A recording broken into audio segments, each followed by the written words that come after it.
All right, let's dive right into one of the most sonically rich and, let's be honest, kind of baffling verses in the entire book of Revelation. You've got the Apostle John trying to describe a single voice from heaven, but he needs three completely different earthly sounds to even begin to capture it. We're talking about a symphony unlike anything you've ever heard.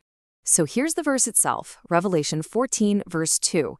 John writes, "I heard a voice from heaven, as the voice of many waters and as the voice of a great thunder." Okay, so you think you've got a handle on it, right? It's powerful, it's natural. But then he adds, "And I heard the voice of harpers harping with their harps." So you have a waterfall, thunder, and music all happening at the same time. And that really brings us to the core puzzle here. How can one single voice be all of these things at once? Is this just a contradiction? Or is John describing something so profound it completely shatters our normal understanding of sound? Well, let's break it down. Let's start with that first sound, the voice of many waters. Now, you've got to understand, this isn't the sound of some gentle, babbling brook. The original language paints a picture of something absolutely immense, powerful, and, well, overwhelming. You see, the original Greek word for water is hydor, but what John hears is hydaton polon. That's waters, plural, and lots of them.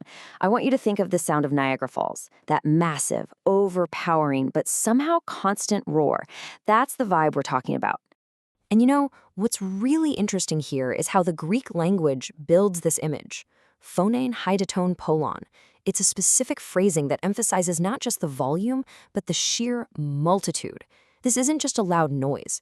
It's the sound of countless individual voices, all uniting into one majestic oceanic force.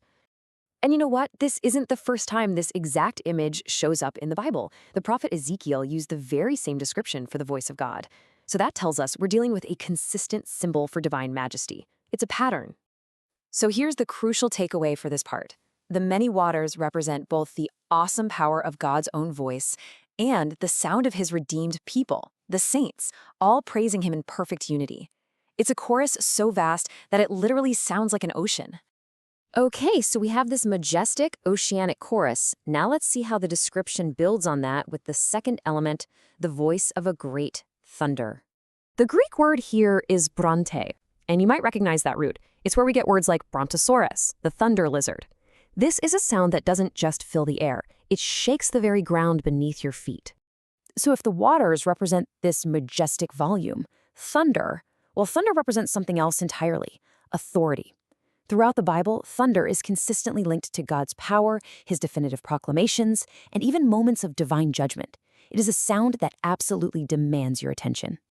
And this verse from Psalm 29 just brilliantly connects the dots for us.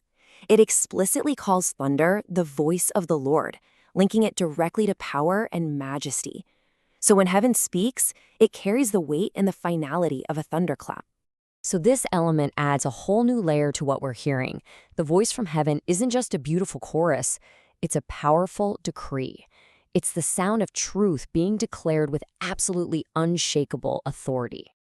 And now we get to the final and maybe the most surprising part of this heavenly sound. After the roar of an ocean and the crash of thunder, what does John hear? The delicate, beautiful melody of harps.